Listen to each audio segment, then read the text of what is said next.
You and I are constantly bombarded by misinformation from politicians, celebrities, and media personalities who demonize guns and gun owners. Their accounts are contrary to my experience as a responsible gun owner, a retired police officer, and a professional competitive shooter. I have listened to their lies and I've taken their punches, but I refuse to stay silent any longer because I know a lot of women who have something to say and they won in the game. They're ready to play offense with the truth.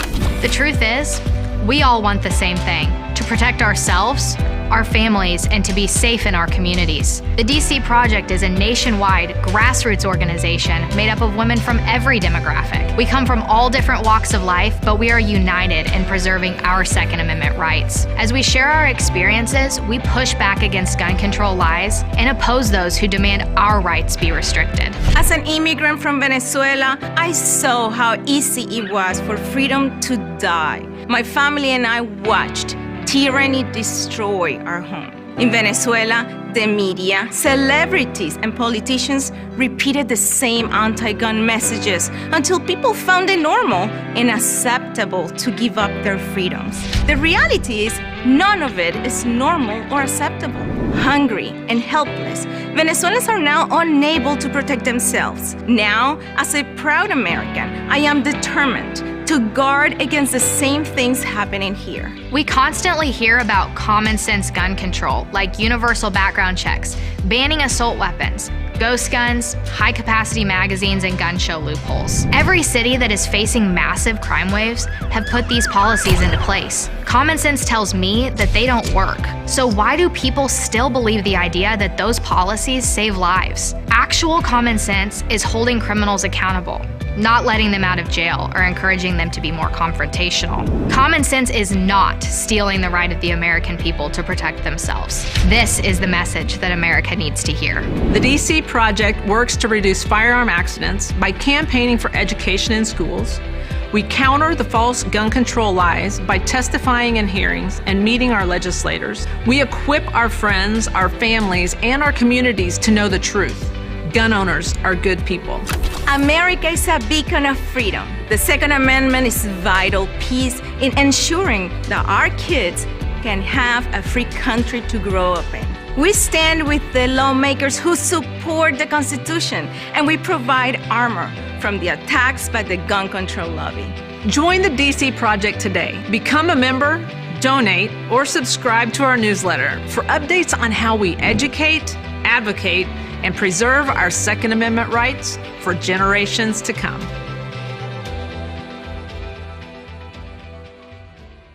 When people use a firearm in self-defense, they could be arrested or sued and face extensive legal costs. Firearms Legal Protection provides uncapped legal defense for any member who uses a legal weapon in defense of themselves or others, providing members with peace of mind in these difficult situations by covering all attorney fees and other benefits. Use code EOTT at firearmslegal.com for a discount on all membership plans. Protect yourself. We'll protect you.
Hey there, Rob. Happy Sunday.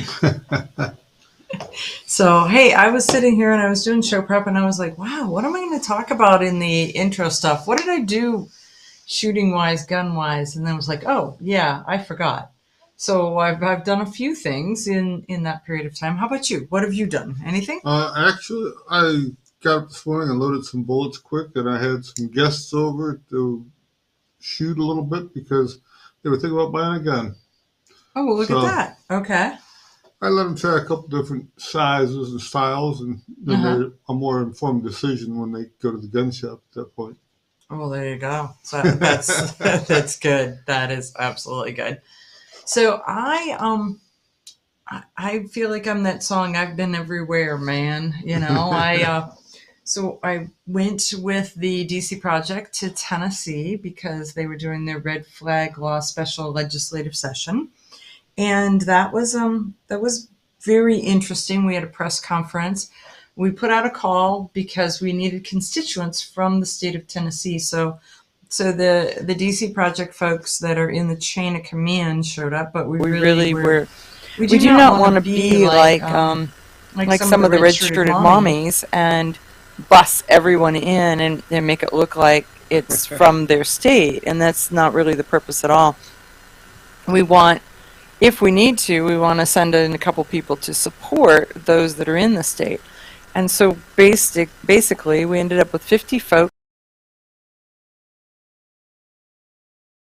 about why red flag laws are not our friends, and it came out.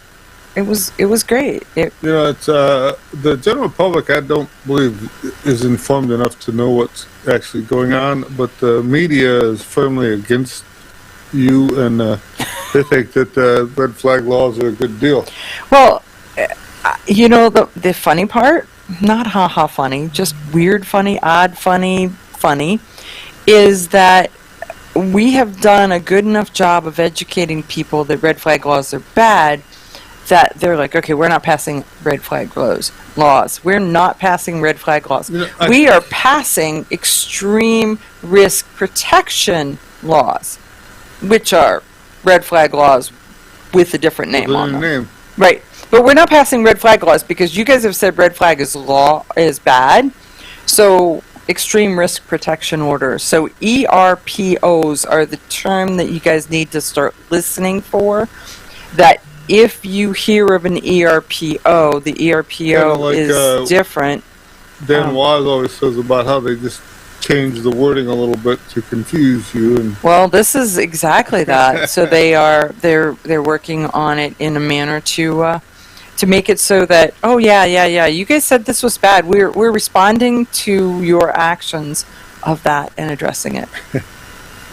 Well, there's a lot of stuff coming from every different direction. So you'll see. Here in Ohio, we have a preemption law that no city law can be more powerful than the state law. Right. And so the cities are starting to get together and they want to try to fight it, although they haven't learned from Cleveland has come at it about 4 different times, and it costs them about $500,000 each time. Each and every time. And so Columbus now is taking a run at it, and we'll see how that goes for us. We'll see how. Exactly. So I was in my trips too. I was in Columbus, and the first thing that that we were greeted with when we went into a meeting with the Department of Public Safety was that the governor is very concerned about criminals with guns. And what can we do? And you tell him to arrest the criminals and to keep them if he catches them. Well, that was we were talking criminal reform, but that wasn't the answer. What they were doing was they were winding us up to try to get us to say, "We'll pass some new laws," and it's like, well, they're criminals. Criminals will criminal, which means that they're not following the laws you've already said. So we didn't bite on that, but it was like. We immediately walked in the door and got a and got a whole just wham, wham in topic.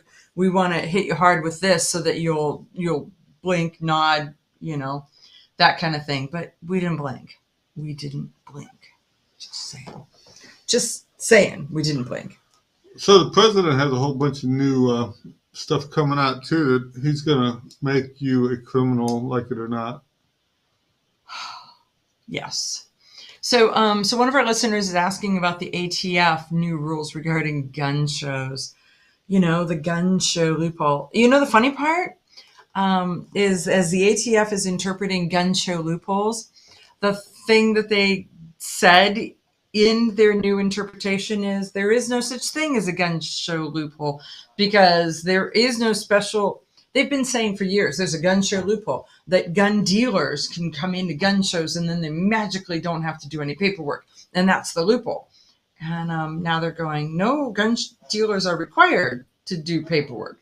So the loophole is there is no loophole. Right? Well, Okay. The other funny part of this whole thing is that they keep saying that we're going to do this, that, the other thing. There was a paper here that tells about, and it's like they're going to attempt to try to control private sales, but yet you have the right to private sales, and then occasionally selling something from your personal collection or a hobby is totally legal. So we get this from Kim Edwards at Bearing Arms, and he does such a great job. But here is this. The proposed rule says that anyone who so much as attempts to sell a privately owned firearm, keywords, for a profit, could be deemed by the ATF to be an unlicensed firearm dealer, even if the sale doesn't take place or no profit is gained.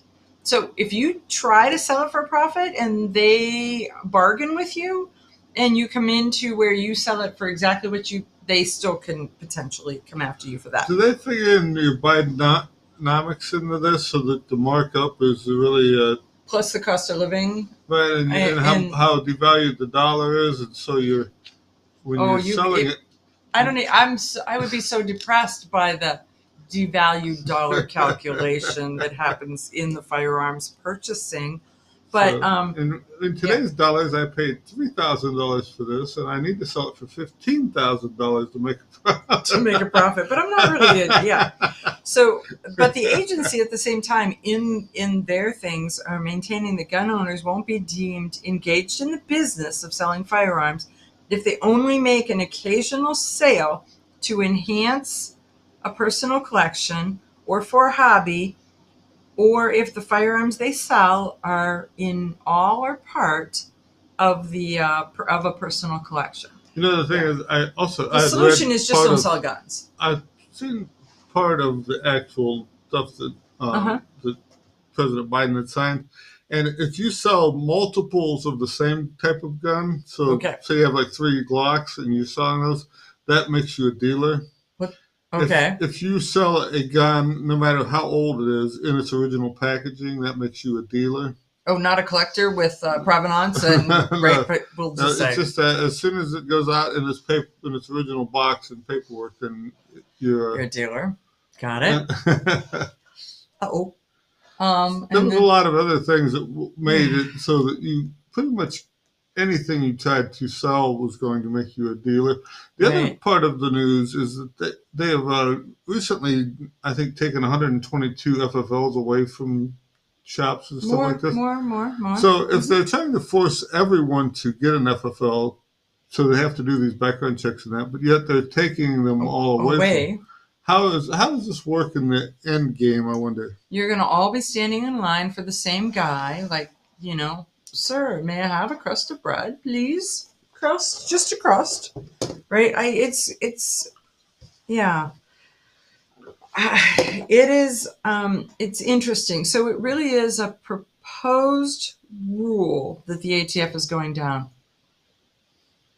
Yeah, so from Facebook, somebody says, I'm sure all of the illegal sales of firearms between criminals in the trunks of their cars is going to be caught. Well, we're back to criminals will criminal. The definition of a criminal is someone who is not law abiding, someone who has been caught. But it seems like the more of a criminal that you are, the more freedoms you have in this country. Because you don't give a care. And they Right. don't either. And well, the government negotiates it back. But as a criminal, I mean, I'm concerned because I don't think I look good in stripes or orange. But as a law-abiding citizen, you're going to go to prison. But as a criminal, you don't have any worry about that. So Yeah, it's going to be it's just they it's not like they are not coming after us, because they are. Though the Bruin decision says that they shouldn't, but I'm just going to say that we have had enough. So is Bruin going to take away the FFLs and the ATF and all this stuff? 1791 history, texture, tradition. The ATF did not exist then. We'll be back. Awareness Coalition, and what do?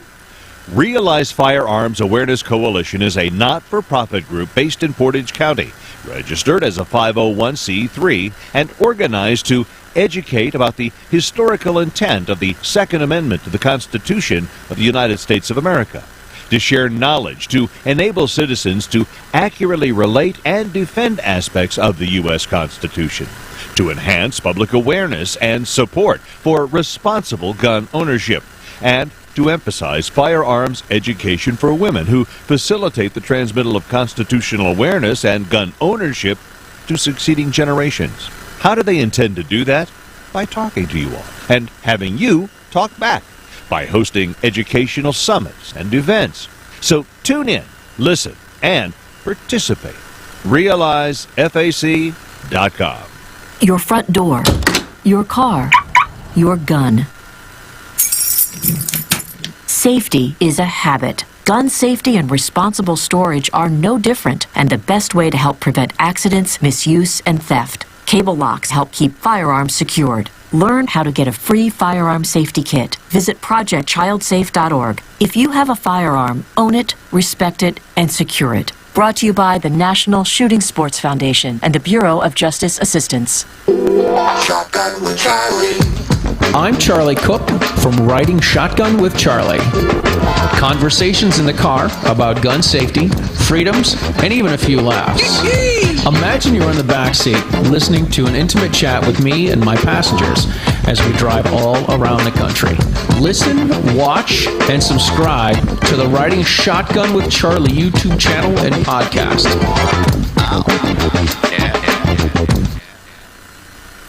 Grab your friends and head to Georgia to train with the Complete Combatant. The Complete Combatant offers a unique approach to self-defense training, layering the first signs of danger, lethal versus non-lethal decisions, and even surviving the aftermath. They offer premier firearms training with a range master certified instructor and host the top minds in our industry. See the courses offered on thecompletecombatant.com. That's thecompletecombatant.com. Are you interested in firearms? Are you looking for a resource to help you understand guns? Trying to help someone who's new to the world of shooting? Hi, I'm John Petrolino, 2A writer and the author of Decoding Firearms, an easy-to-read guide on general gun safety and use. Decoding Firearms is a comprehensive book with 266 pages of information. Want to learn more? Visit thepenpatriot.com or get yours today on Amazon in paperback or Kindle. Ladies, ever wish you could find a brand that understood the difference between feminine and functional? A brand that didn't make you choose between looking good and looking tough. Check out offhandgear.com, a brand designed by a gun girl / mom that closed the gap to give you feminine, durable, functional gear. Offhandgear.com, the brand that gets you. We all know rust is bad. To help keep rust from forming on your firearms, tools, and other ferrous-based items, you want to have Rust is Bad in your gun-safe toolbox and anywhere you want to be rust-free. Rust is Bad bolsters and G-strings deposit small, safe particles that coat your rust-vulnerable items. Save your valuable items with Rust is Bad. Go to www.eyeonthetargetradio.com and follow the link for more information. That's www.eyeonthetargetradio.com for Rust is Bad.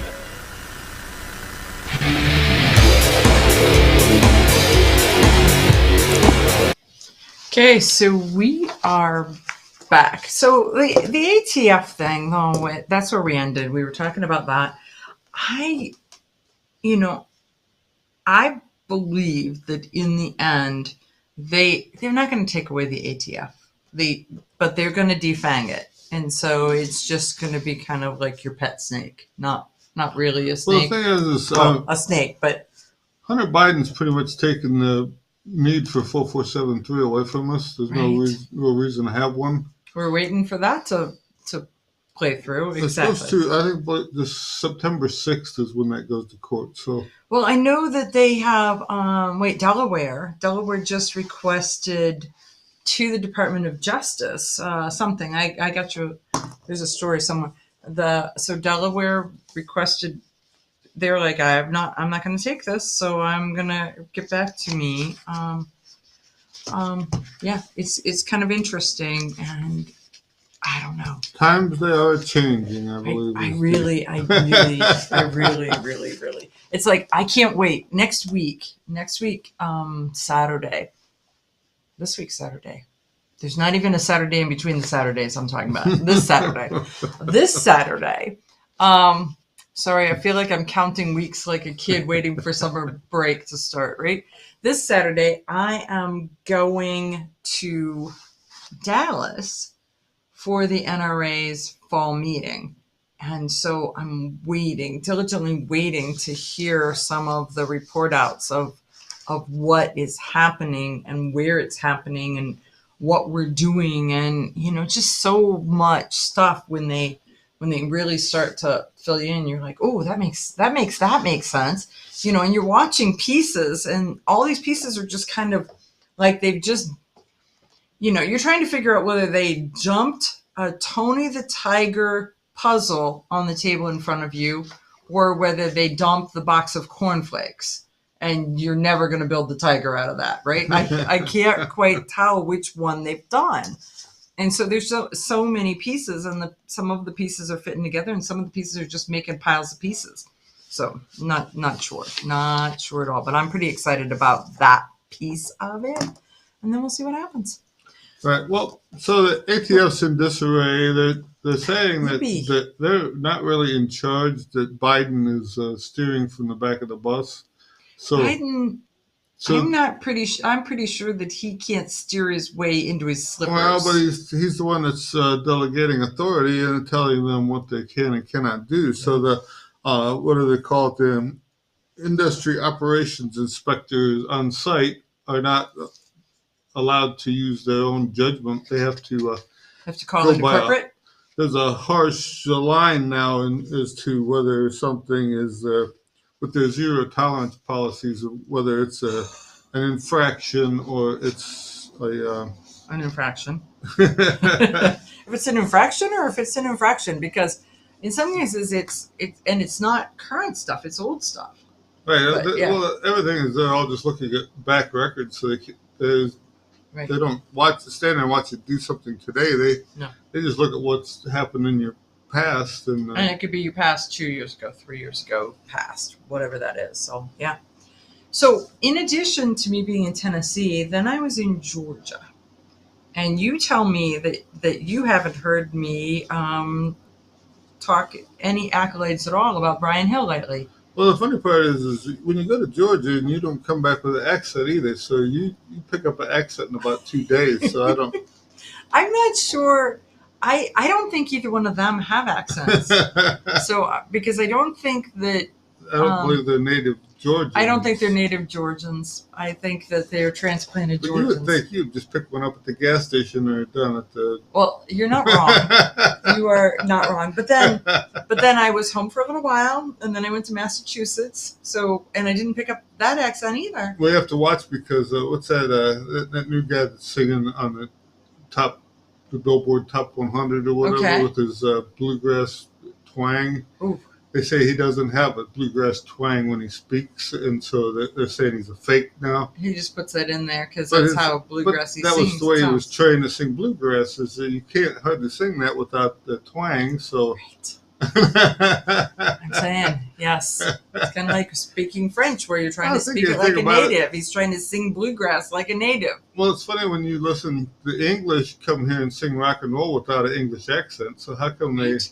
Well, look at, isn't it House? Is it, who is it, Hugh Laurie? Is that who that is? He's got a strong accent, except for when he's playing House. Right, and then he drops it. It's like, it's not that he drops his accent, he picks up an American accent for the role. Right. So he thinks that he's putting on a costume, and we think he's dropping his accent.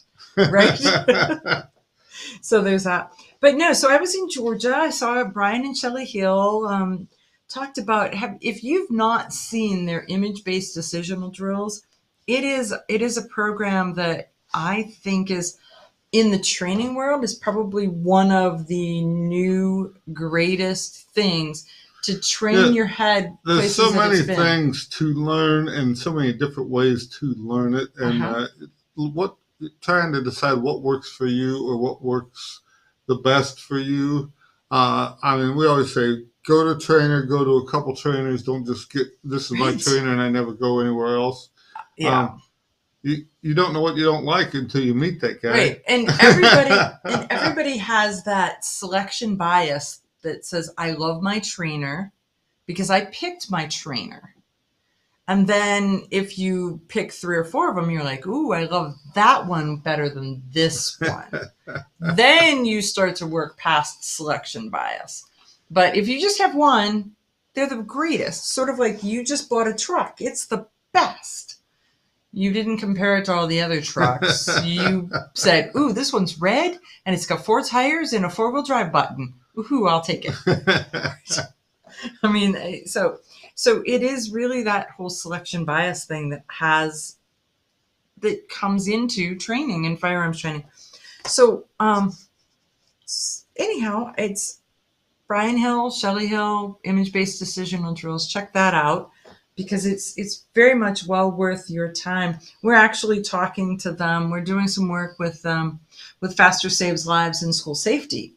And so we're going to do some image-based decisional drills for school safety to prepare them, get their head around, if you see this, what action do you take? What options, what other actions?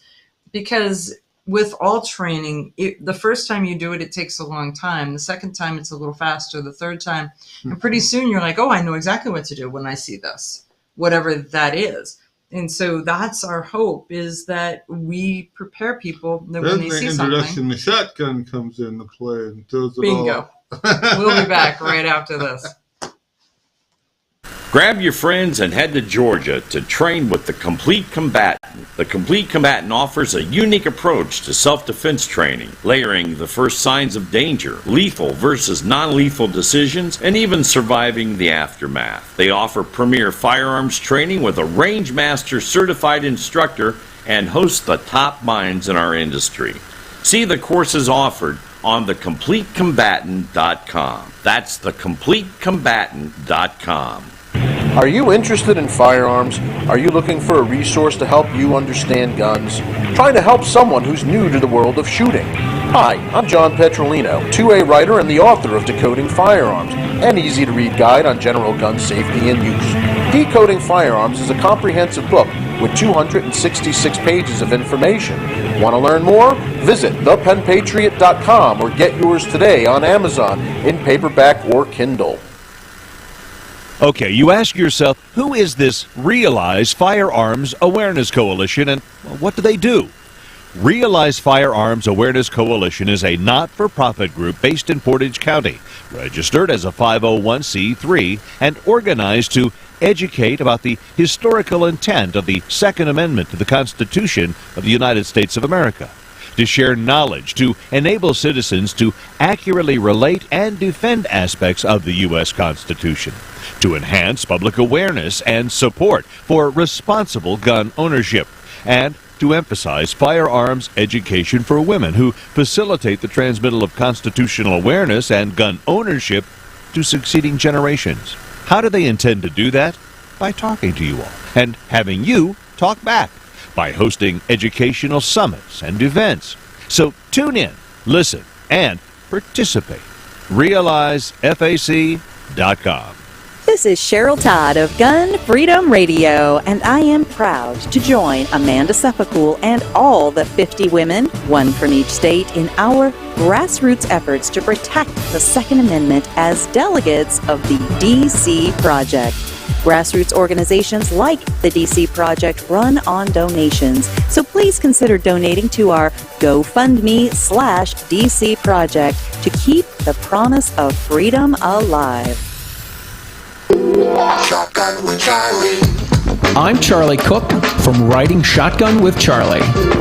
Conversations in the car about gun safety, freedoms, and even a few laughs.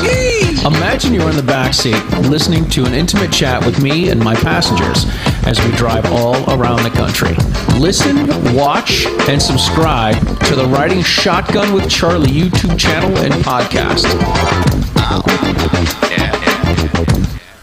Ladies, ever wish you could find a brand that understood the difference between feminine and functional? A brand that didn't make you choose between looking good and looking tough. Check out offhandgear.com, a brand designed by a gun girl/mom that closed the gap to give you feminine, durable, functional gear. Offhandgear.com, the brand that gets you. Your front door, your car, your gun. Safety is a habit. Gun safety and responsible storage are no different, and the best way to help prevent accidents, misuse, and theft. Cable locks help keep firearms secured. Learn how to get a free firearm safety kit. Visit projectchildsafe.org. If you have a firearm, own it, respect it, and secure it. Brought to you by the National Shooting Sports Foundation and the Bureau of Justice Assistance.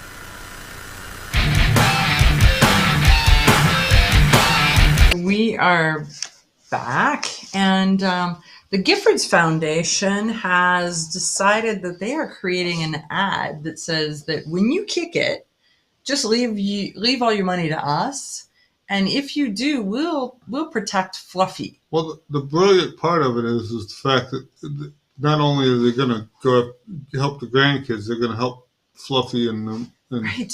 So all of your pets are going to live a long, happy Right. life because of this too. The pledges made to the Giffords Law Center will protect people and pets in the donors' lives.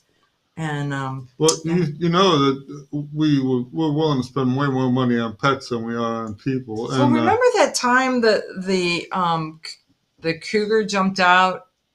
The woman that was hiking, and she was two a mother kids. of two, and the cougar was a mother of two, and they put the cougar down, and then they ended up collecting donations for the kids, which they didn't have to get any money, but the two baby cubs. cougars, they got piles of money.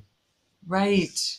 No, it was crazy. So, and it really outlined just where people are to fluffy little animals. Said that Giffords was going to stop ATF raids because there's nothing to raid for when they're taking all your guns away. Well, that's the protecting your pets, right? You're back to Randy. But they can't they won't shoot the dog if they're not kicking the door in. Right, they won't kick the door in, shoot the dog, shoot the wife, shoot the kid, shoot the whatever. There's a story. Bolts are cheap. Everybody gets some.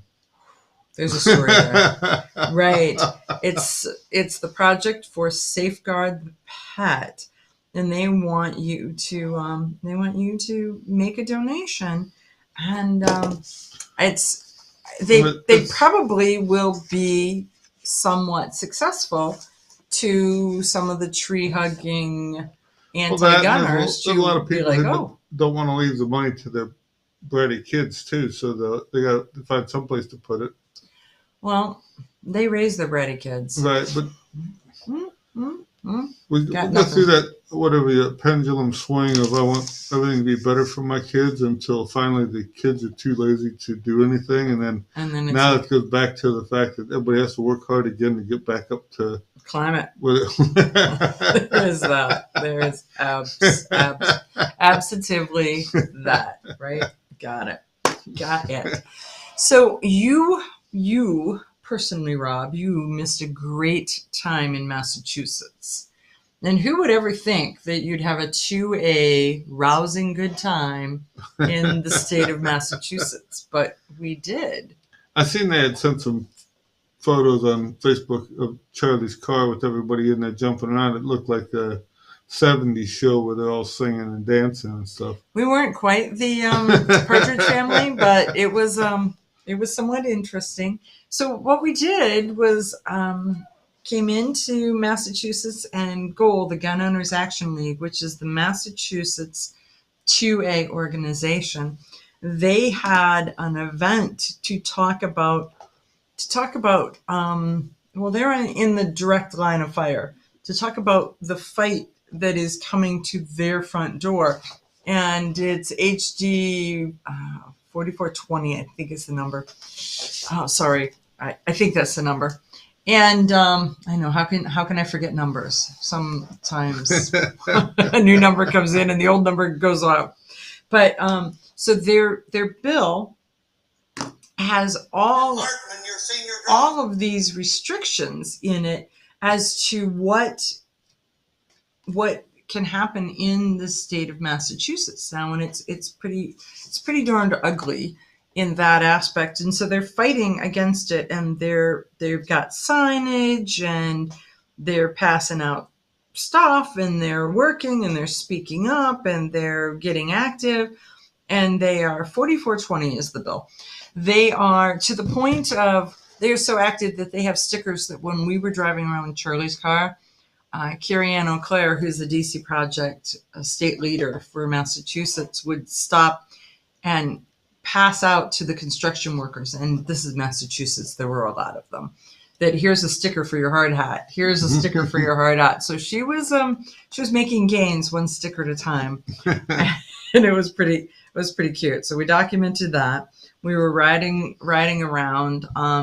We'll just say that years ago I had heard in Massachusetts, in Boston, that turn signals were a sign of weakness.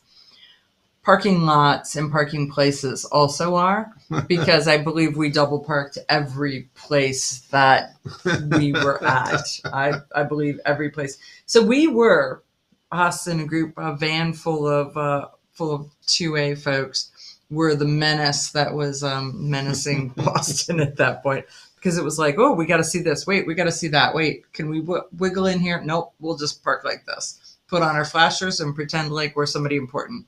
So actually it worked pretty well, because we would stop and people would take our pictures. And so people would be like, oh, we can help. We'll do it. And Carrie Ann O'Clair's like, we're doing a TV show. You wanna help? Right? So it was interesting. But the Sunday night lineup for speakers was pretty darn cool. You know a lot of them. Jared Yanis came in from Tennessee.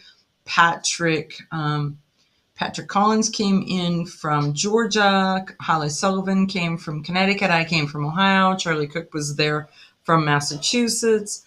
And there were a lineup of Massachusetts folks in addition to, and it was Kim Edwards was on the video screen, as was Clint Macro. There was quite a few people talking and cheering the Massachusetts folks on in this fight, because they are in the front lines, and we really don't want them to just say, okay, I've had enough, and pack up and leave.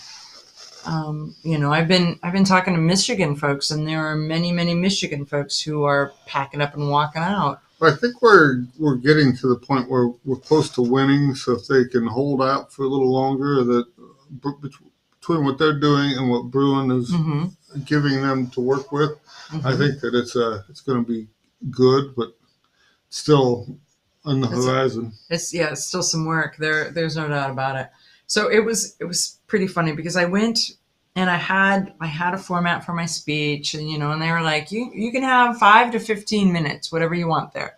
So I had this whole format. I was good to go, and then I was the second to last. So Cam Edwards was the only person behind me. And every time somebody brought something up, it was like, darn it, scratch that out of my speech, right? So I'm like adding stuff, scratching stuff. And so now at the end, I gave a speech that I have no idea Right. I need to and it's video recorded. It will come out at some point because they're doing this slow roll of the speeches. It'll look like you had too much Sam Adams brew while you were there. No, it's not quite that. I think it was pretty good, but I don't know exactly because by the time I got done, it was a hodge and a podge. In flux. it was an in transition speech. So I took gun rights and Jennifer Nettles and put them all together. So yeah, it was because who else would use Sugarland as the basis for their speech? But since everybody asked them why don't you move, why don't you go, I was asking them why don't you stay. Right. And here's the concept to that. So I was like, okay, there you go. But I'd really like to, at some point, see it and share it and put that out. But Gun Owners Action League, if you were somewhere in the United States and you were somebody who believes in supporting these different state organizations, look them up and join them because they really need that to know that there is that support out there. They really do. So Gun Owners Action League, based out of Massachusetts. So what you got? Well, Nebraska's joining the constitutional carry thing finally. Yeah. They finally got that, right? Years of arguing, and it's finally coming to so right. What's that, 27 states now? So, yeah, they are the 27th state to recognize in some form or fashion constitutional carry or permitless carry or you're not the boss of me carry or however you want to name that. But yeah, 27 states. So we're past the halfway point, so it should start picking up to where we pick up more and more states because they're seeing that it's not the blood in the street Wild West fight that they envisioned at the beginning. Well, they're going to use that line every time anyhow. They're going to use it for number 28 and number 29 and number 30, and they'll use it for number 49. Right? They are not going to roll over and say, never mind, we were wrong. Sort of like the gun show loophole thing. Never mind, we were saying that it was this and it really wasn't. Oh, sorry, but here, look over here. Don't look behind the curtain. Just look right here. Only here. No, don't look up. Don't look down. Don't look to the right or left. No, right here in this little tunnel that I've created for you, because then you'll see exactly what I want you to see. And nothing more and nothing less. That's it. Nothing.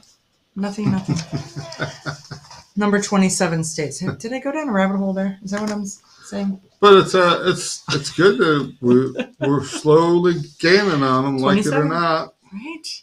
Ohio was 22, and it wasn't that long ago. Yeah, here's an article about a guy in Iowa who defended a crowd against a guy with a knife, and for some reason they didn't find him guilty or didn't run him through the courts like they did the guy from New York who... Well, this is because it was Iowa, but it did take from May to August to determine that they weren't going to run him through the courts. So they just let him sit on the hot seat and wait. Yeah, but he didn't have to wait in jail. He just had to wait while he was waiting. So just hang here. Just stay here. Don't leave town, and we'll let you know at some point in the future. Don't leave town. Right. You don't hear that anymore. It's like a Columbo thing. It really is. We'll be back. Want them to spend time in jail. We'll be back right after these messages. Honest citizens like you protect themselves every day. We talk about it every week on the Self-Defense Gun Stories podcast. Were these gun owners lucky, or did they have a plan? How should we defend the people we love? We discuss recent examples on the Self-Defense Gun Stories podcast. Put us in your pocket.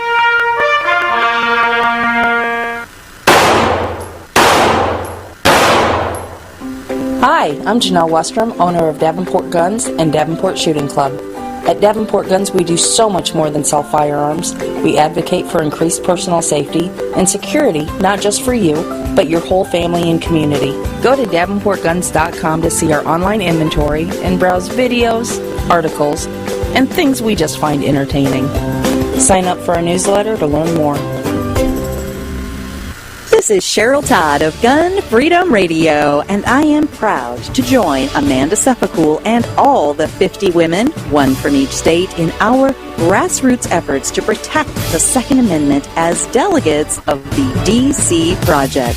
Grassroots organizations like the DC Project run on donations, so please consider donating to our GoFundMe/DC Project to keep the promise of freedom alive. Ladies, ever wish you could find a brand that understood the difference between feminine and functional? A brand that didn't make you choose between looking good and looking tough. Check out offhandgear.com, a brand designed by a gun girl/mom that closed the gap to give you feminine, durable, functional gear. Offhandgear.com, the brand that gets you. Okay, you ask yourself, who is this Realize Firearms Awareness Coalition, and what do they do? Registered as a 501c3 and organized to educate about the historical intent of the Second Amendment to the Constitution of the United States of America, to share knowledge, to enable citizens to accurately relate and defend aspects of the U.S. Constitution, to enhance public awareness and support for responsible gun ownership, and to emphasize firearms education for women who facilitate the transmittal of constitutional awareness and gun ownership to succeeding generations. How do they intend to do that? By talking to you all and having you talk back, by hosting educational summits and events. So tune in, listen, and participate. RealizeFAC.com. Shotgun with Charlie. I'm Charlie Cook from Riding Shotgun with Charlie. Conversations in the car about gun safety, freedoms, and even a few laughs. Imagine you're in the back seat listening to an intimate chat with me and my passengers as we drive all around the country. Listen, watch, and subscribe to the Riding Shotgun with Charlie YouTube channel and podcast. Are you interested in firearms? Are you looking for a resource to help you understand guns? Trying to help someone who's new to the world of shooting? Hi, I'm John Petrolino, 2A writer and the author of Decoding Firearms, an easy-to-read guide on general gun safety and use. Decoding Firearms is a comprehensive book with 266 pages of information. Want to learn more? Visit thepenpatriot.com or get yours today on Amazon in paperback or Kindle.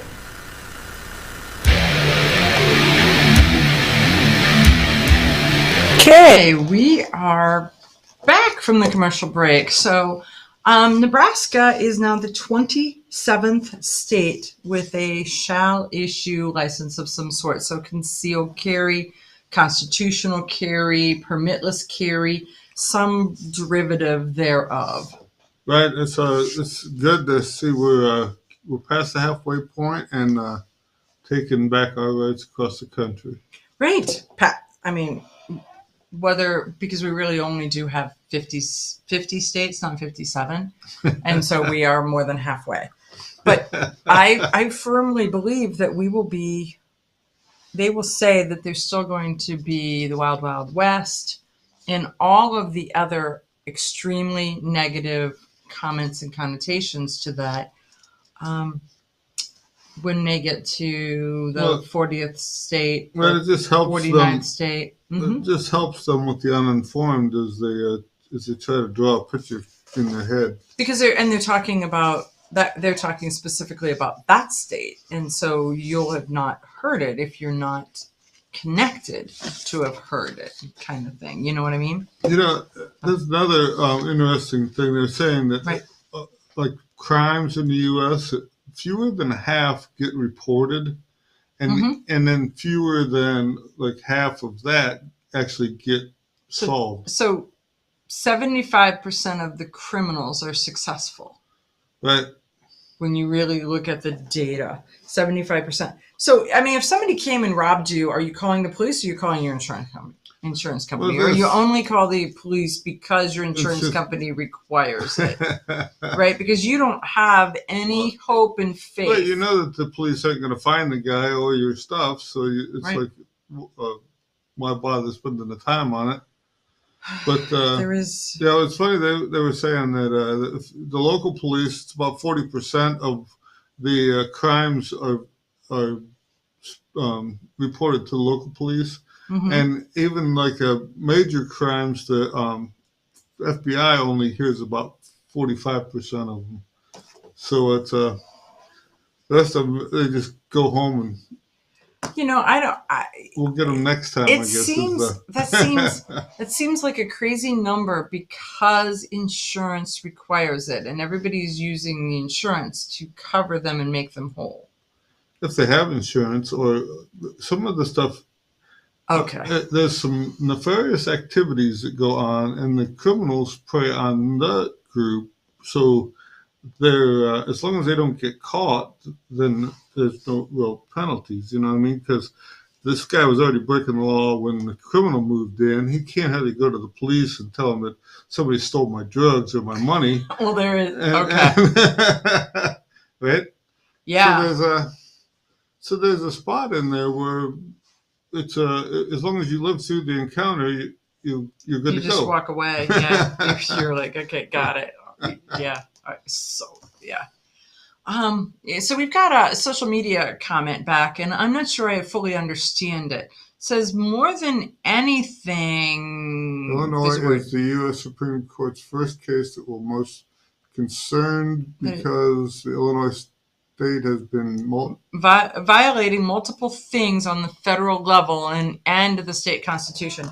So are you talking FOID card? I mean, is that the violation? Is it the restrictions? I know Illinois is not the free America, and I know that they do a lot of stuff with gun control that's really, I guess, not really, can't say illegal because otherwise they would stop it. So it's just fringy as to whether it's fringy. And then, so yeah. Illinois is we always just think of the whole state as Chicago, and it's not. And there's so much of it that wants to be free Indiana, free Idaho, free whatever. It's funny how we tend to lump the big cities like that. Chicago, the whole Illinois is Chicago, and we try to New do York is the same New York way. City, and California is L.A. and in most of those cases, it's only on one corner, one edge, right? It's not even in the middle to where it can ramp out. And they were saying too that in another one, there's so many, only like 3 or 4 zip codes. Most of the crime in the U.S. happens in. So it's right. There's plenty more zip codes in Illinois than just Chicago or Chicago County, proper. Yeah, there is. There really is. And to get to a range there, if you're in Chicago, it's like an hour and a half. I think that it's kind of crazy. But, the whole, when you start to look at it, I really didn't think about it as crimes against criminals, and they're not going to report it, or crimes against the uninsured or the underinsured, and they're just going, oh, well, that's Eeyore. That's the cost. It's either a guy who's already too poor to pay for insurance, so whatever he lost, and he has to gain it back later, or he's already doing something that is illegal, and the last thing he wants to do is call the police to tell on himself. So, and when you look at the price of insurance, too poor to afford insurance is getting to be most of the middle class.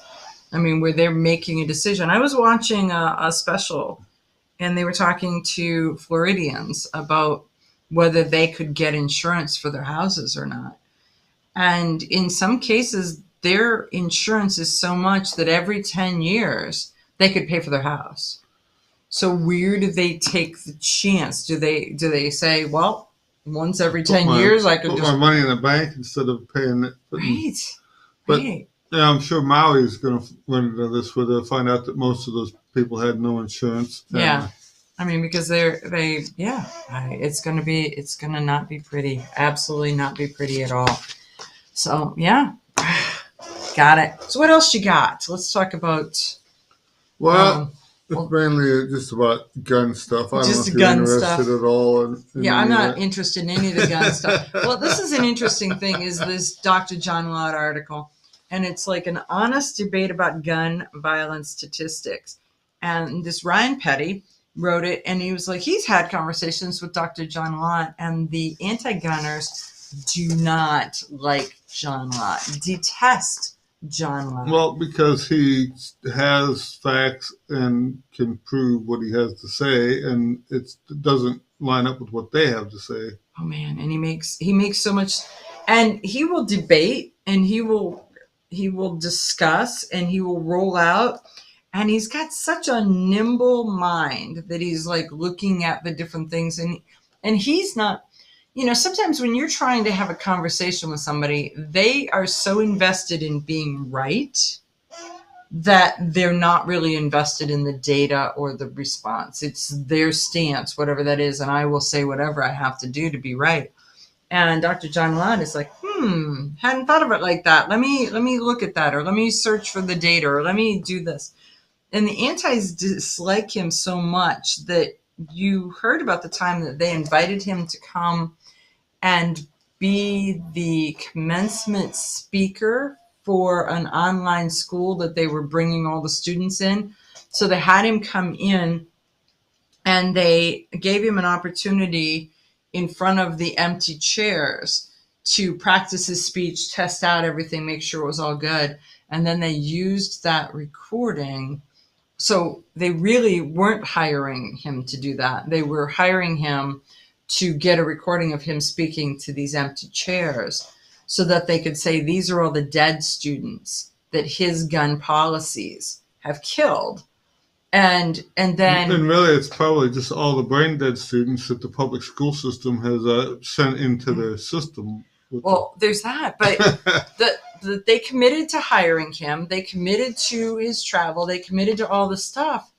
And then, so not only did they publicly work to humiliate him, they then stiffed him. They left him that he had to pay all of the expenses. He had bought his plane tickets, was going to submit an expense report back. So they had agreed to pay him and cover his travel. So he traveled there on his own time, on his own dime, for them to try to publicly humiliate him. And it was like it backfired, and it didn't do so well for them because they can't argue with him. So.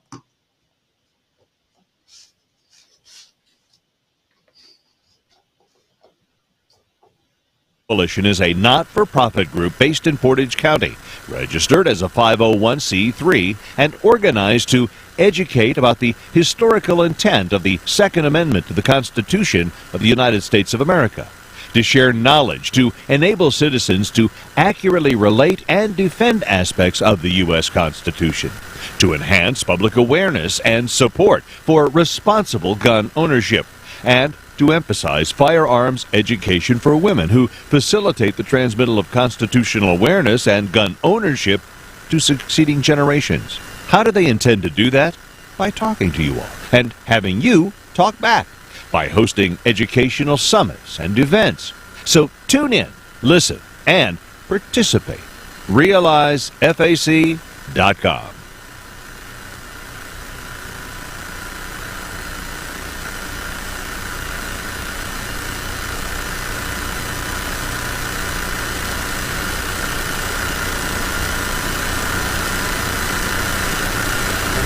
You and I are constantly bombarded by misinformation from politicians, celebrities, and media personalities who demonize guns and gun owners. Their accounts are contrary to my experience as a responsible gun owner, a retired police officer, and a professional competitive shooter. I have listened to their lies and I've taken their punches, but I refuse to stay silent any longer because I know a lot of women who have something to say and they won in the game. They're ready to play offense with the truth.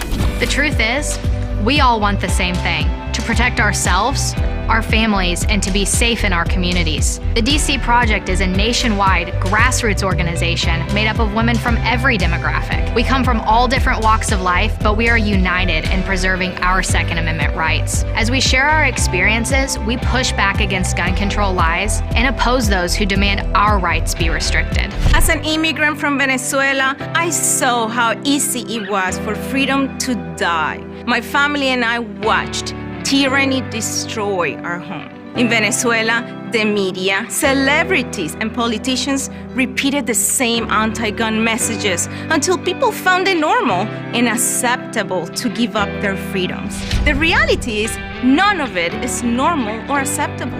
Hungry and helpless, Venezuelans are now unable to protect themselves. Now, as a proud American, I am determined to guard against the same things happening here. We constantly hear about common sense gun control, like universal background checks, banning assault weapons, ghost guns, high-capacity magazines, and gun show loopholes. Every city that is facing massive crime waves have put these policies into place. Common sense tells me that they don't work. So why do people still believe the idea that those policies save lives? Actual common sense is holding criminals accountable, not letting them out of jail or encouraging them to be more confrontational. Common sense is not stealing the right of the American people to protect themselves. This is the message that America needs to hear. The DC Project works to reduce firearm accidents by campaigning for education in schools. We counter the false gun control lies by testifying in hearings and meeting our legislators. We equip our friends, our families, and our communities to know the truth. Gun owners are good people. America is a beacon of freedom. The Second Amendment is vital piece in ensuring that our kids can have a free country to grow up in. We stand with the lawmakers who support the Constitution, and we provide armor from the attacks by the gun control lobby. Join the DC Project today. Become a member, donate, or subscribe to our newsletter for updates on how we educate, advocate, and preserve our Second Amendment rights for generations to come.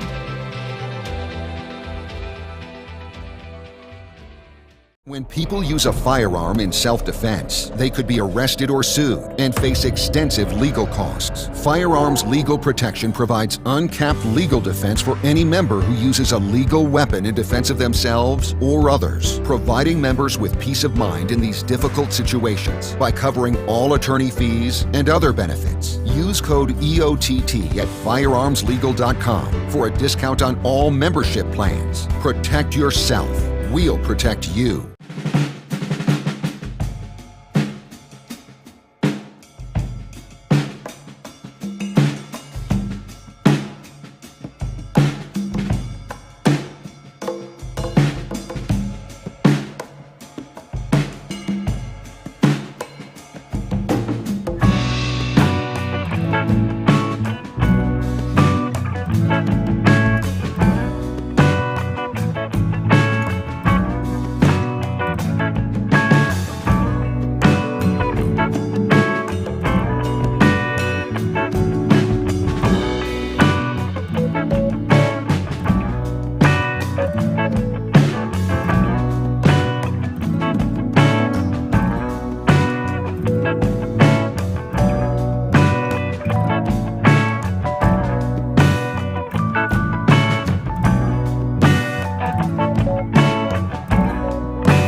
Okay, so we're back, hour 2 of Eye on the Target Radio. And what story do you want to talk about first, Rob? Well, here's one from New York State where they're turning over the background check duties to the state police. Okay. But it's funny because if you buy a gun, they're going to charge you like $9 to do it. If you buy ammo, they're going to charge you $2.50. How come it's harder to do a gun background check than it is to do an ammo background check? Or why is it more expensive to do one than the other? You would think that a background check is a background check. Right. And then you would think also, too, like if you own a company and you have to pay to have employees background checked. I know that I worked at a place where if you're going to work on school property or state-owned property, or so, and they were charging like $35 or $55 a couple of years ago to do the background check. So why, if you can just send all your guys down and have them buy a box of bullets now for $2.50 to get your background check. And then you can have the background check and you would be good. Yeah. So they're saying that Gavin Newsom come up with this in California, and then it turned into Governor Hochul. I can't ever say her name. Hochul? Hochul? I don't talk to her. Okay. Right. Well, I don't live in New York, so, and yeah. But anyhow, it's so these liberal states are looking at this going, well, why, if the NICS check doesn't cost them any money, why are they switching to their own background check? What's the benefit of that? That's the question. They can control the speed of it at that point versus. So it's a slow walk. It could, if they want it to be. You know, right? If you just turn it over to the FBI and you don't have any control on it, then you could put this and then tie it to the end of a cat's tail so that it's hard to track down and it goes slower and slower and slower. Yeah. So yeah. And they're saying that the governor of New York is going to use the state background check system to create a gun owners registry. And so that's probably the piece of why they're doing it. Why are they going to walk away from a free government paid system? And is that legal by the Constitution? So sue me, dude. Sue me. Right? I don't think. Well, I'm sure that they're going to, as soon as it goes into effect, whichever day that is. But we'll just say, are you a member of Firearms Policy Coalition? Are you a member of Second Amendment Foundation? Are you a member of the NRA? Because those are the three that are going to be first line in there, and GOA is going to be like right after them. So they're right. Right. It's just funny that they're able to. They can just charge this pay scale whatever they want on these things. And do you get a better background check for $9 than you do for the $250, or do you get for the free one? Right. Do you get the same one? I mean, how does that work? Right. Yeah, it's. Well, ever since Broome went into effect, and it kind of threw the monkey wrench into their New York's plans for their anti-gun stuff. Mm-hmm. They've tried every kind of undulation to make something happen.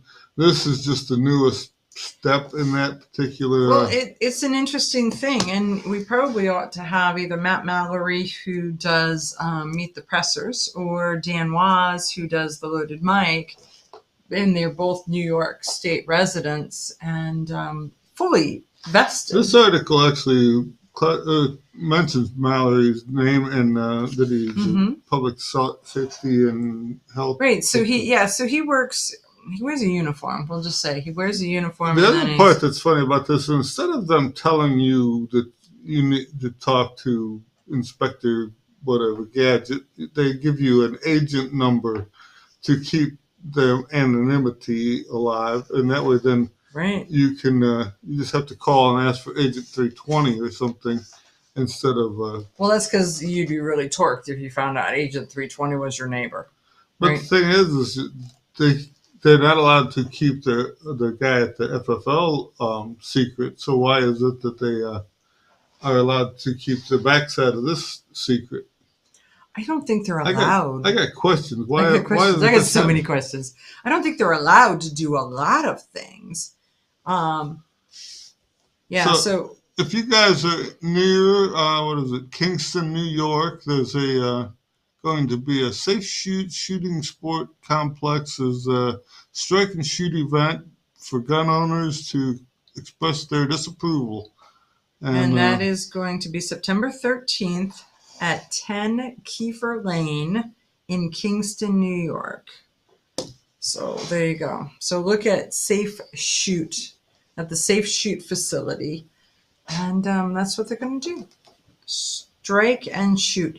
So attorney Paloma Capana, she is calling for all federal firearms licensees, so FFLs, in the state of New York to go on strike on Wednesday, September 13th and close their doors and refuse to transmit gun owner information to the governor and the state police, so that these gun shops, you go in, you buy your gun before the 12th, and then just let them take a vacation for a week.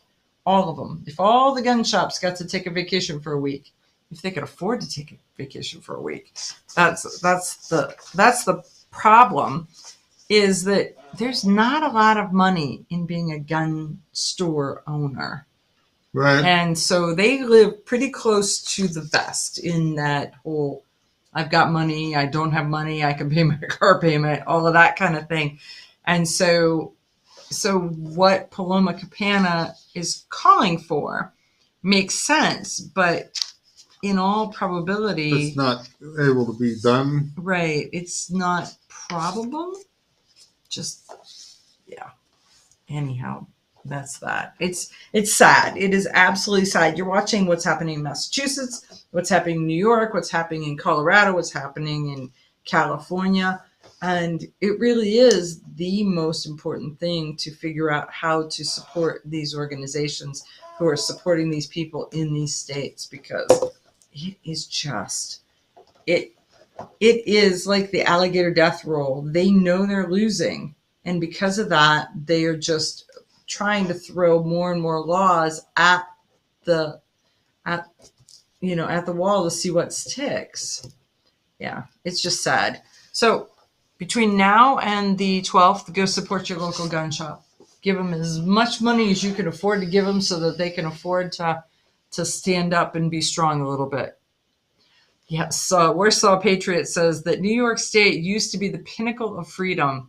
When the NRA opened its doors there 154 years ago, it was the hunting mecca. It was, you're right, the pinnacle of freedom. Now, not so much. We'll just say, not so much. So. All right. Well, anyhow, that's it's kind of sad to watch how this goes, but I mean, we know Bruin's coming to save the day. It's just when, how long can we hold out? I mean, right. That's it. Reinforcements are coming. Just keep manning the. Here's a guy who broke into somebody's home in PA that was trying to. They kept yelling at him not to, and he refused to listen. So they ended up. They shot a warning shot that didn't phase him, so they ended up shooting him. Mm-hmm. And for some reason, the police are they treated him at the hospital as non-life-threatening or something, and then they decided to hold him for evaluation. So they're not saying evaluating him for what, though. I don't know. They said that they treated him for two things: the .40 caliber shot to the stomach, and another issue that he had. I don't know. Maybe he pooped himself? I don't know. But if you shot me in the stomach, well, maybe he was just already on some kind of drugs, or already wounded. Something. Wouldn't let them. That's what wouldn't let him stop in the first place. So. Right. I'm gonna say that I'm not in favor of warning shots, kids. I am absolutely not in favor of warning shots. So yeah, because I mean, in this case, it did not harm the homeowners, the warning shot, but it could, because how many bullets does your gun have? How many are you going to need? Where did that shot go? And two, what was the guy's motivation for coming in the first place? When he knows you have a gun and he still's coming, there's all of this. And, the warning shot, this dude was in his house when he shot the warning shot, which means that you call the insurance and you're like, yeah, I had a guy in here and we had a firefight and the refrigerator. And the TV bit the biscuit, but, oh yeah, that was just me, right? It wasn't him. That was, I shot the refrigerator. We'll be back right after this. Grab your friends and head to Georgia to train with the Complete Combatant. The Complete Combatant offers a unique approach to self-defense training, layering the first signs of danger, lethal versus non-lethal decisions, and even surviving the aftermath. They offer premier firearms training with a range master certified instructor and host the top minds in our industry. See the courses offered on thecompletecombatant.com. That's thecompletecombatant.com. Hi, I'm Janelle Westrom, owner of Davenport Guns and Davenport Shooting Club. At Davenport Guns, we do so much more than sell firearms. We advocate for increased personal safety and security, not just for you, but your whole family and community. Go to davenportguns.com to see our online inventory and browse videos, articles, and things we just find entertaining. Sign up for our newsletter to learn more. Your front door, your car, your gun. Safety is a habit. Gun safety and responsible storage are no different, and the best way to help prevent accidents, misuse, and theft. Cable locks help keep firearms secured. Learn how to get a free firearm safety kit. Visit projectchildsafe.org. If you have a firearm, own it, respect it, and secure it. Brought to you by the National Shooting Sports Foundation and the Bureau of Justice Assistance. Shotgun with Charlie. I'm Charlie Cook from Riding Shotgun with Charlie. Conversations in the car about gun safety, freedoms, and even a few laughs. Imagine you're in the back seat listening to an intimate chat with me and my passengers as we drive all around the country. Listen, watch, and subscribe to the Riding Shotgun with Charlie YouTube channel and podcast.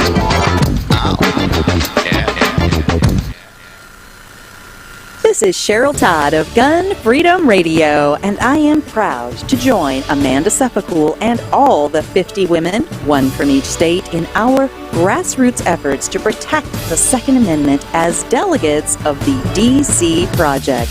Grassroots organizations like the DC Project run on donations, so please consider donating to our GoFundMe/DC Project to keep the promise of freedom alive. Are you interested in firearms? Are you looking for a resource to help you understand guns? Trying to help someone who's new to the world of shooting? Hi, I'm John Petrolino, 2A writer and the author of Decoding Firearms, an easy-to-read guide on general gun safety and use. Decoding Firearms is a comprehensive book with 266 pages of information. Want to learn more? Visit thepenpatriot.com or get yours today on Amazon in paperback or Kindle. Ladies, ever wish you could find a brand that understood the difference between feminine and functional? A brand that didn't make you choose between looking good and looking tough. Check out offhandgear.com, a brand designed by a gun girl/mom that closed the gap to give you feminine, durable, functional gear. Offhandgear.com, the brand that gets you. We all know rust is bad. To help keep rust from forming on your firearms, tools, and other ferrous-based items, you want to have Rust is Bad in your gun-safe toolbox and anywhere you want to be rust-free. Rust is Bad bolsters and G-strings deposit small, safe particles that coat your rust-vulnerable items. Save your valuable items with Rust is Bad. Go to www.eyeonthetargetradio.com and follow the link for more information. That's www.eyeonthetargetradio.com for Rust is Bad.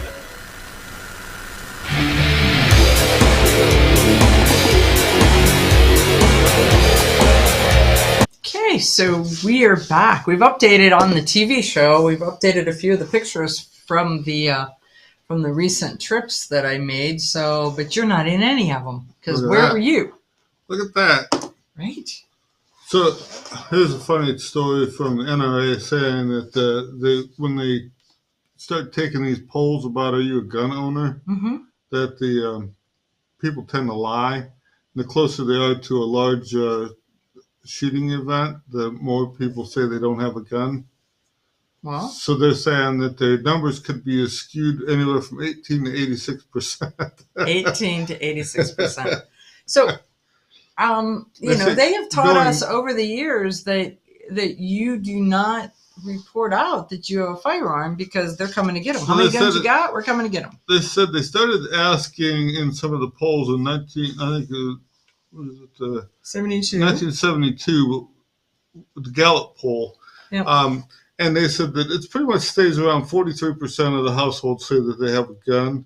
But lately the numbers have dropped. And the one time it was a week after the Columbine high school shooting that the number was way. Yeah, 17. Yeah. So it's crazy. So after something like that, the number drops way down. And in 2020, the number was 27.6%.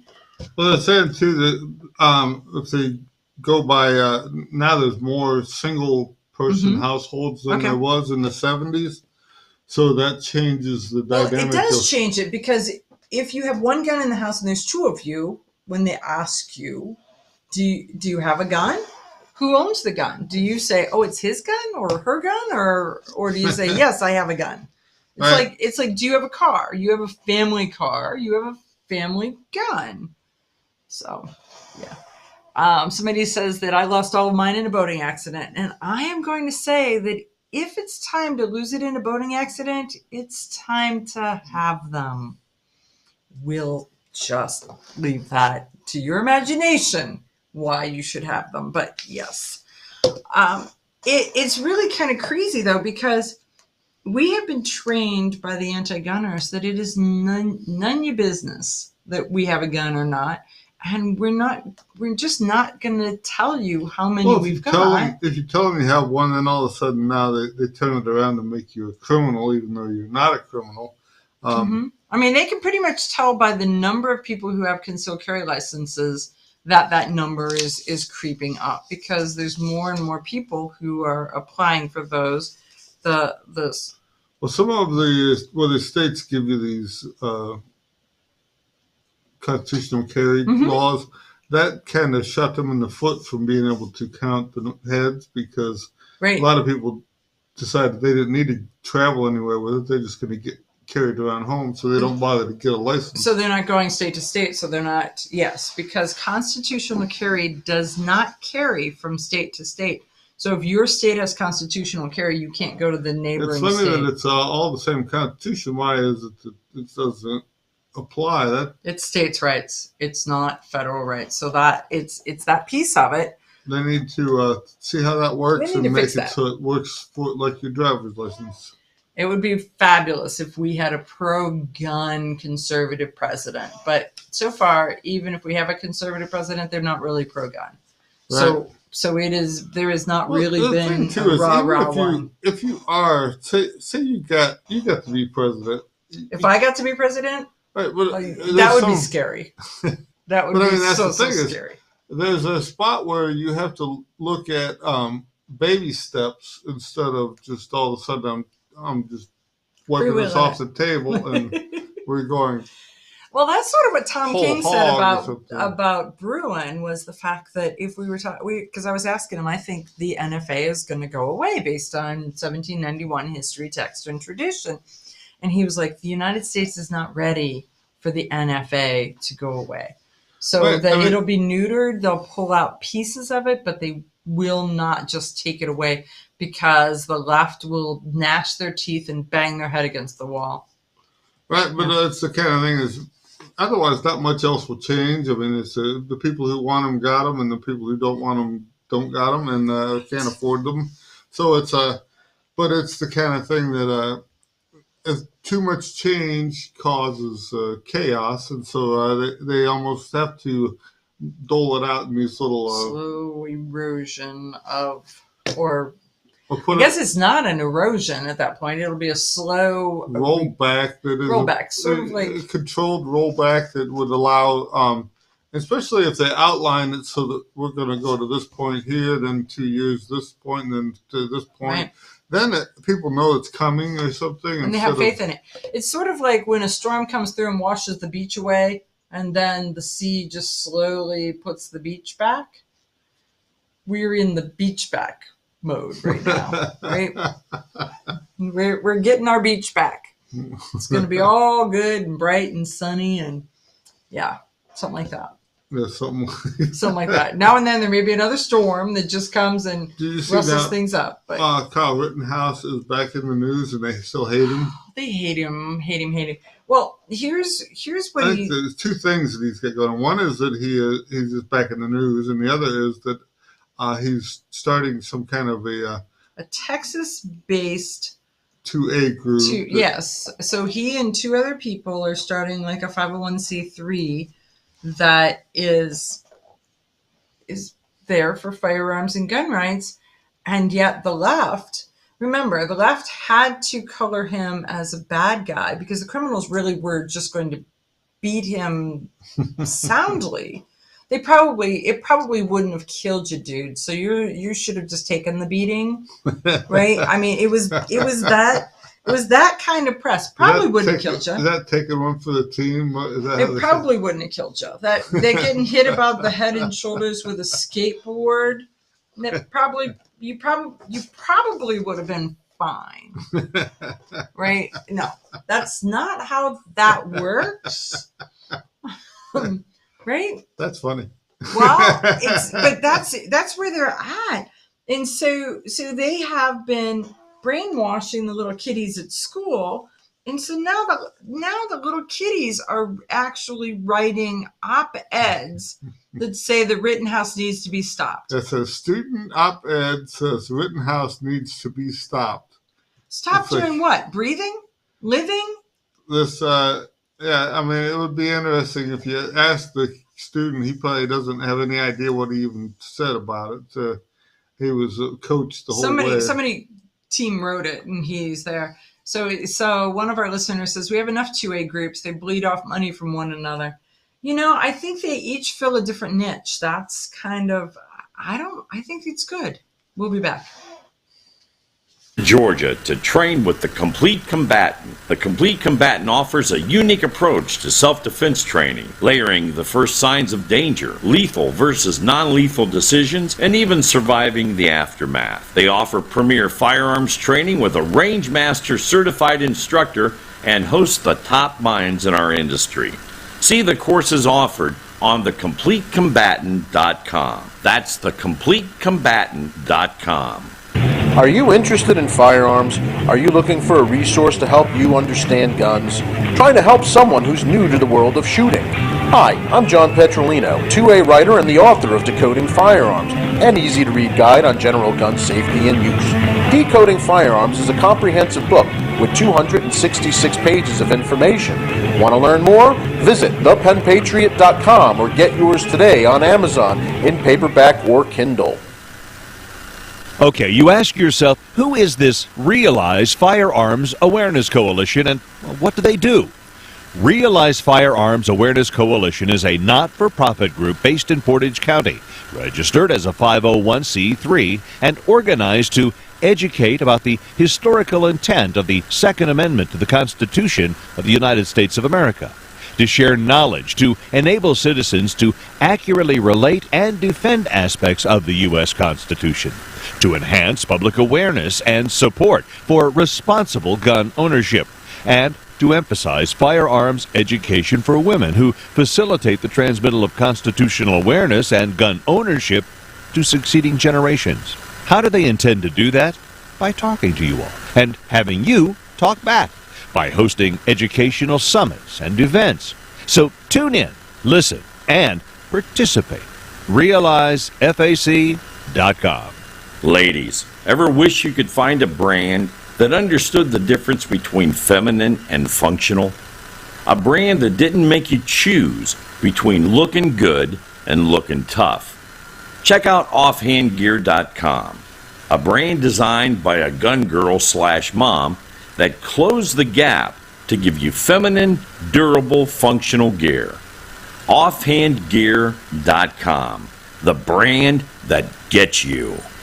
We all know rust is bad. To help keep rust from forming on your firearms, tools, and other ferrous-based items, you want to have Rust is Bad in your gun-safe toolbox and anywhere you want to be rust-free. Rust is Bad bolsters and G-strings deposit small, safe particles that coat your rust-vulnerable items. Save your valuable items with Rust is Bad. Go to www.IamTheTargetRadio.com and follow the link for more information. That's www.IamTheTargetRadio.com for Rust is Bad. Your front door, your car, your gun. Safety is a habit. Gun safety and responsible storage are no different, and the best way to help prevent accidents, misuse, and theft. Cable locks help keep firearms secured. Learn how to get a free firearm safety kit. Visit projectchildsafe.org. If you have a firearm, own it, respect it, and secure it. Brought to you by the National Shooting Sports Foundation and the Bureau of Justice Assistance. Shotgun with Charlie. I'm Charlie Cook from Riding Shotgun with Charlie. Conversations in the car about gun safety, freedoms, and even a few laughs. Imagine you're in the back seat listening to an intimate chat with me and my passengers as we drive all around the country. Listen, watch, and subscribe to the Riding Shotgun with Charlie YouTube channel and podcast.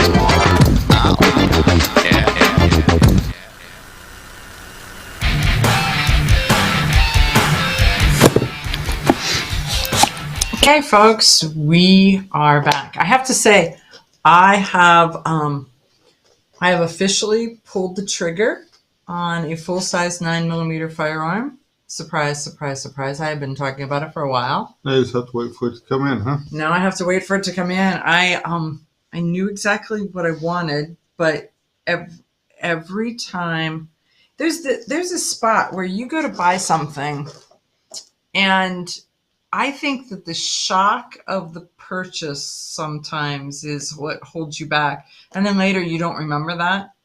So I'm like, I don't even really want to know. I want to get in the ballpark, and I don't want to know because I don't want that number to stick in my head, because I may resent it for whatever it cost, right? So I'm just going to it'll be like, here, just get it in, and then we'll just act like you're picking up my old gun, and you can charge me whatever at that point. It's not like that. It's, here's my credit card, here's this, but I'm good to go. But just don't tell me the number. Here, just make it happen. We'll be good. We'll be good.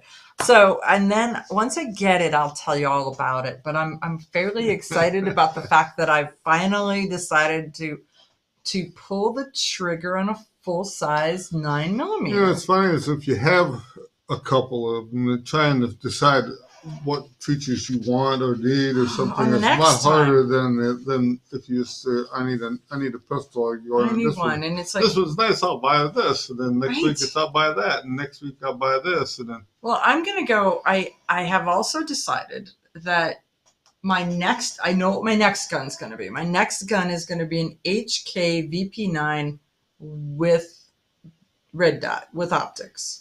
So I'm going down that path, but I don't want both of my full sizes. So now that I've gone from just a borrowed full size one because it was my husband's, and he's like, "Why are you shooting my gun?" Well, your gun shoots well, and it's not like you're going to take it. All I have is little dinky guns. Huh? All I have is little dinky guns. And so in the 9mm, he had a full size one that shot very well. So why would I just go, okay, I'm not shooting yours because it's yours. Well, I mean, now and then, it's sort of like a good horse. You got to take it out and run it now and then. You just have to clean it when you're done is all. Clean it? What is this cleaning thing? Nobody doesn't know you had it out, right? He's not going to look. He is not going to look. It's funny, I clean my gun. It takes a couple of weeks for it to get back to where it shoots good. It doesn't like that. And it's funny that my buddy cleans his every time we go out to the range. He's like, aren't you going to clean your gun? I'm like, no, it'll mess it up. It likes it better to just be, I'm kind of in your camp. I mean, I don't like it filthy, but just kind of a wipe down, lick and a promise, clean here, clean there, and oil it up and let it run. It's not like I threw it in the dirt. It just is. It's just where explosions happen within it. But sometimes you get certain guns get carbon buildup in certain places. It do cause them problems. So if you know your gun and you know what to look for, then it is time to occasionally take it apart and clean it. But otherwise, I get to learn a new gun. I get to learn all about a new gun. And they're like, well, what kind of sights do you want on? And I was like, I like the scintillation sights. They're like, what? The glowy ones. The glowy ones. I want the ones that gather all the light and then bring it to you. Kind of magical. Right, well, and they make some that actually do that during the daytime, and then also at night. Then the little capsules underneath of radiation make them glow for you. I know. I don't know if this one has a nighttime glow or just the daytime glow. Oh, well, if you're sleeping at night and you're not out actually shooting at night, you don't really need those glowy sights anyway. Mm-hmm. We'll find out when it comes. It's all in the discovery. Well, I still have to just use your HK when. It's all in the discovery, because you end up with this spot where you're trying to read about it, and there's the stuff that they say in the ad, but then there's the stuff that all the YouTubers say, and then half of them are wrong. I buy a gun and I'll shoot it a couple of days, and I'll know whether I like it or not right then. And it either goes in the drawer or it goes in my pocket, and it's just I just run it for 20 years. Then I'll buy something new and exciting at that point. And then move that one on. Exactly. Okay, so let's talk about Delaware and Department of Justice and Hunter Biden. So what is that? Why do they call it the Department of Justice when it really has nothing to do with that? It's the Department of Injustice? It's more like... The Department of Just Us? Maybe. I think it's that. I think it's a capital U in the middle of that. Just us. Just us. Not you. Not you. We are the boss of you, and Just Us has a department.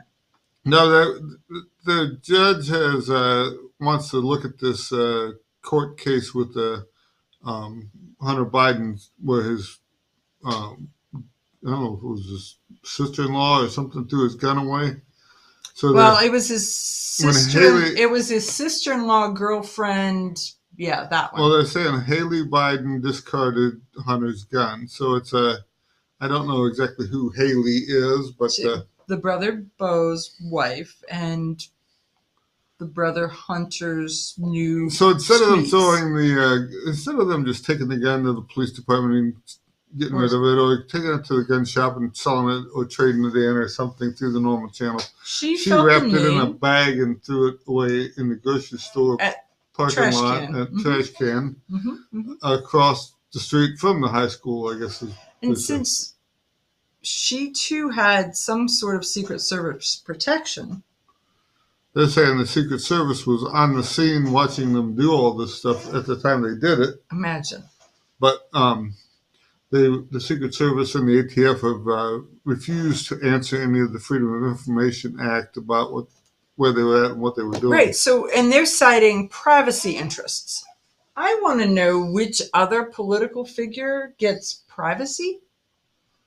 Well, that's the trouble, is that it's only convenient when it's convenient they get privacy, and the rest of the it's time. The Department of Just Us, not you. It really is. So, the Department of Anti-Trump. The Department of Just Us. Anti-Trump, that's right. That's it. Well, they're saying that they're going to court on September 6th. On felony gun charges. So, folks, this is where Bruin is going to be truly defined, because they're not going to let Hunter Biden hang for this. They're not going to leave him out there.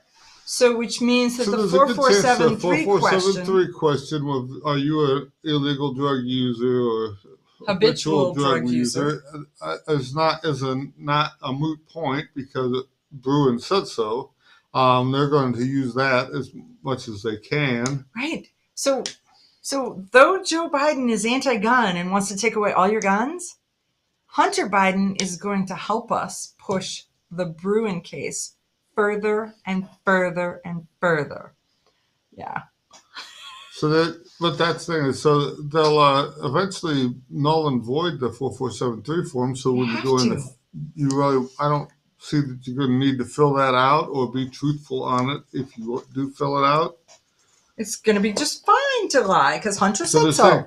How many Mickey Mouses are going to buy a new gun next month? It's going to be the Hunter defense. I'm just saying. Everybody will sign off as Hunter Biden on their paperwork. Because he gets, it's going to be special dispensation, I believe. So September 6th. I mean, it's coming up. It's like 3 days from now, right? Yep. Wednesday. It's going to be exciting.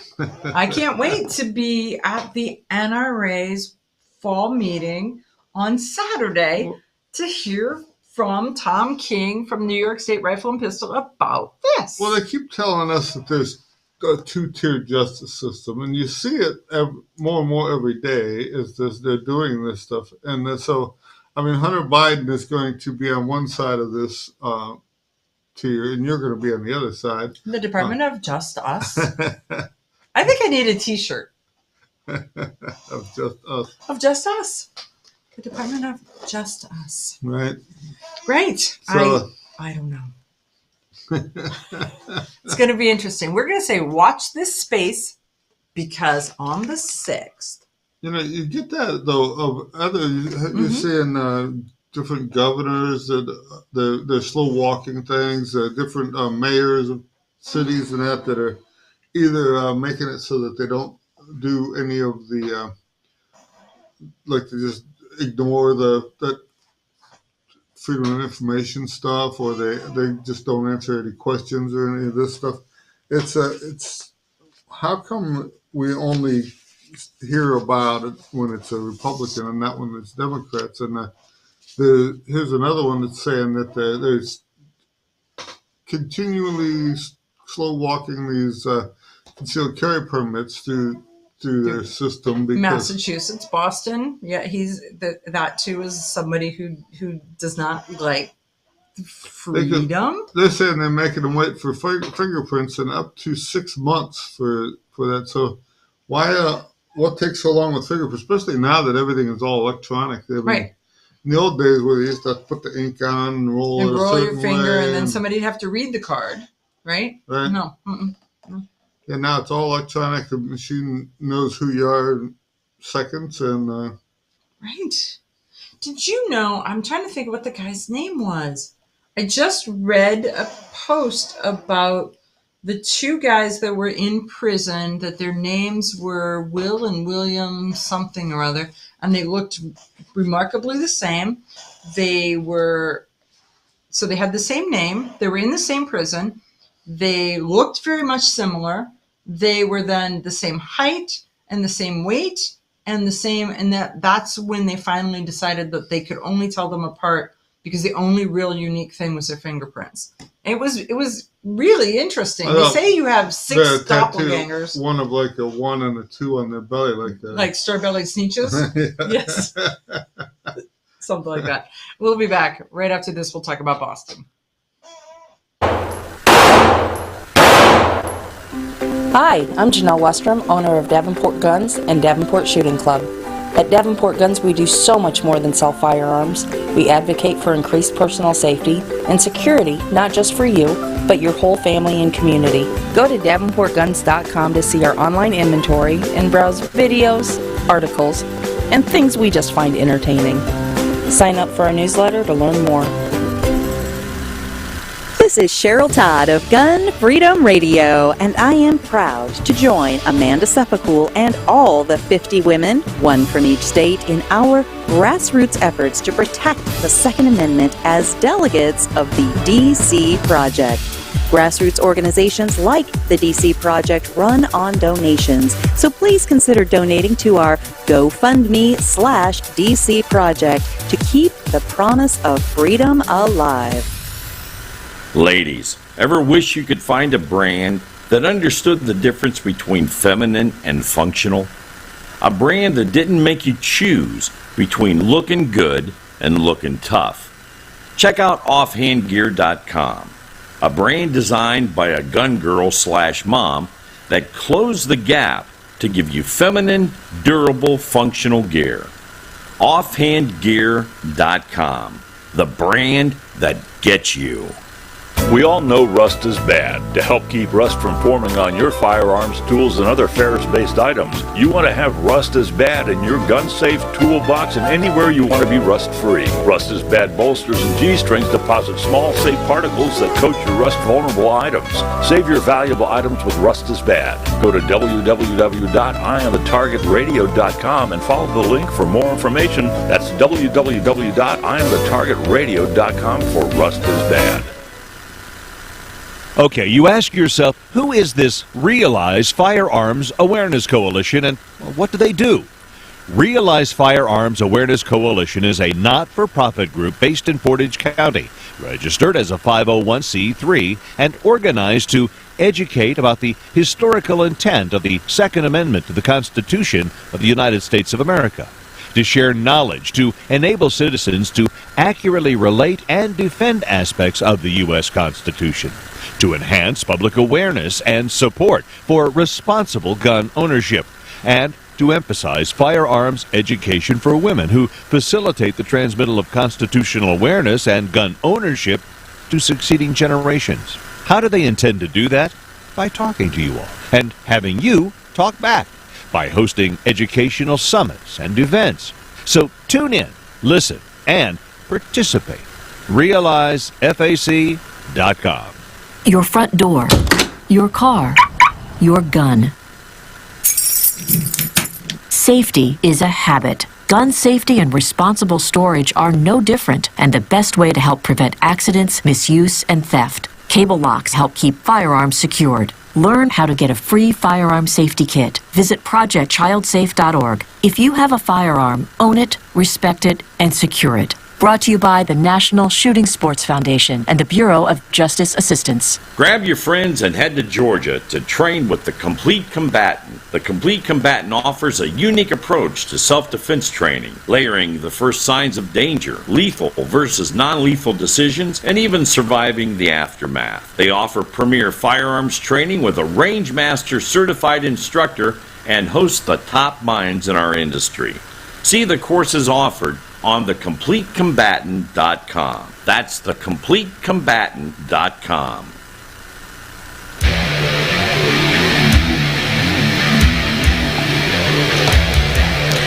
Okay, so we talk a lot about why you should belong to some of these Second Amendment organizations.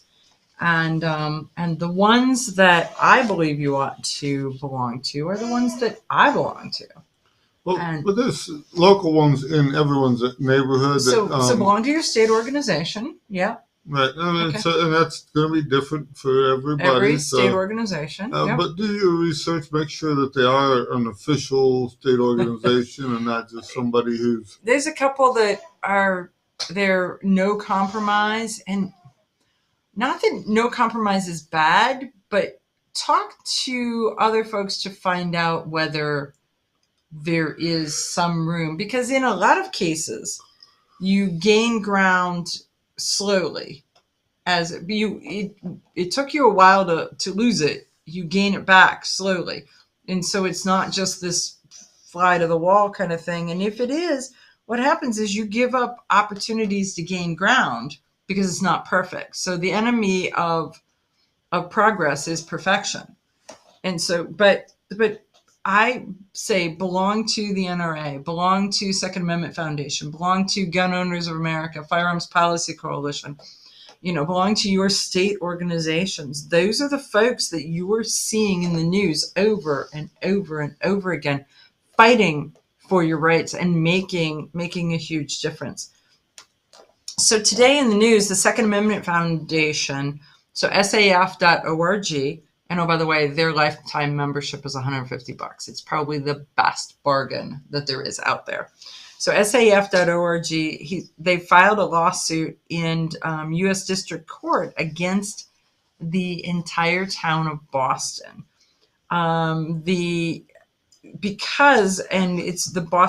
It's the Massachusetts Police Commissioner Michael Cox in his role there, in his official capacity, over substantial and untenable delays in the police department's processing of firearms license applications.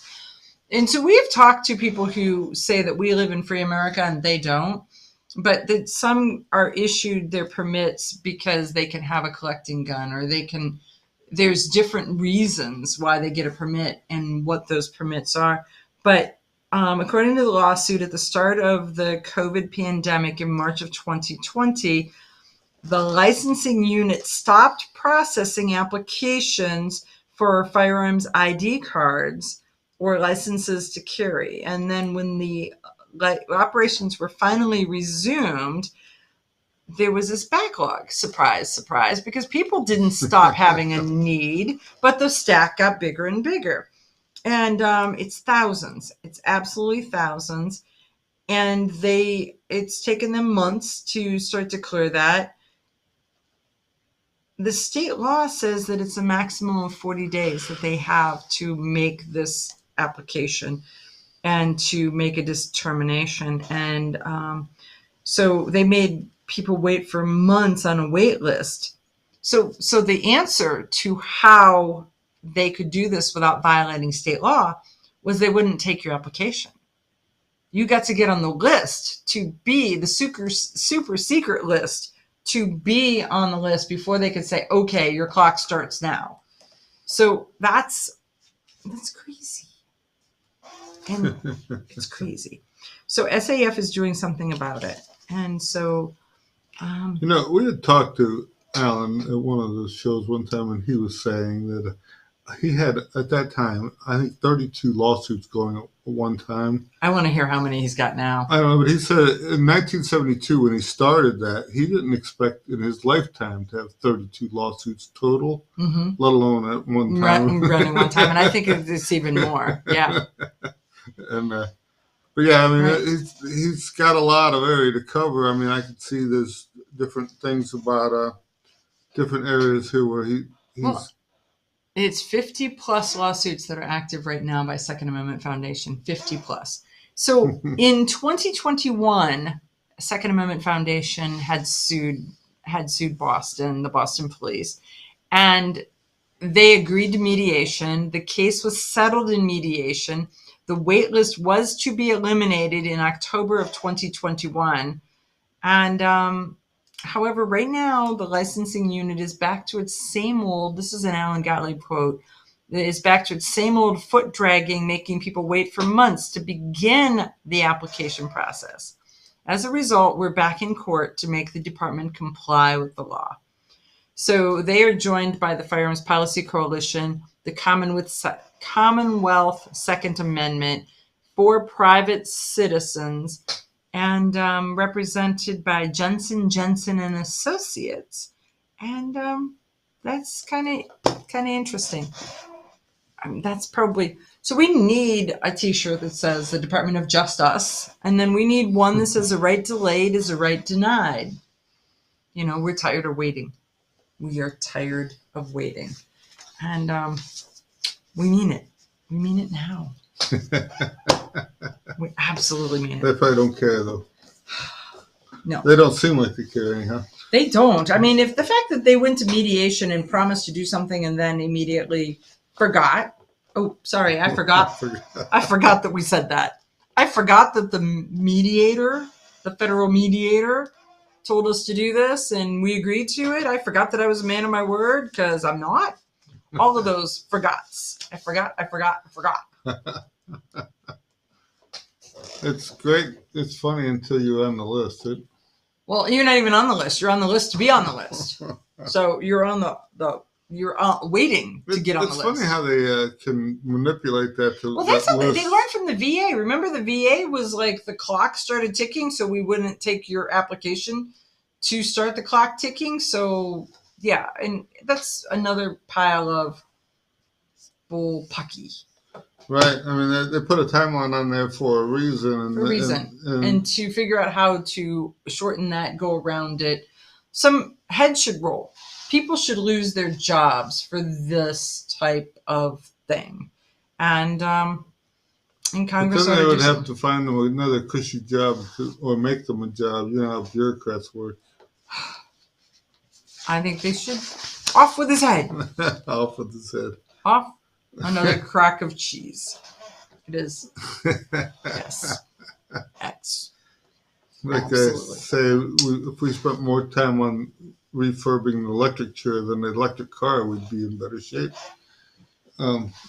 There should, you should have freedom of choice, but you should not have freedom of freedom from your choices. So when you elect to make bad decisions, i.e. make the wait list for the wait list to be on the list because the government says that there needs to be a time limit, that is a decision that they've made, and they should not be free from the repercussions. Right. I mean, you can see that it was aimed directly at going around that little bit of law that spread that up. Right. It's the same with the NICS check and all that. They say how many people they have that are trying to get a thing, but they still only have the same 15 people answering the phone. And so even if we charge more money, we wouldn't put any more people in place to make it happen or anything. Because that would move things that are not on just us, our agenda. Right. So this is a Cam Edwards article, and I think it's absolutely great because a California town suspends the enforcement of new sensitive places. And think about it. Sensitive places are, I can carry a gun, but you can't carry a gun. I'm special. You are not. You are just, well, they're saying it's places where people gather and police are allowed to be at the same time. Those are the sensitive places. Well, now they've decided that they're going to suspend the town's criteria for the sensitive places because 2A advocates have threatened to sue. So they're seeing that we're winning, and they're tired of paying the bill. And I think that is fabulous. It's funny because they keep doing that.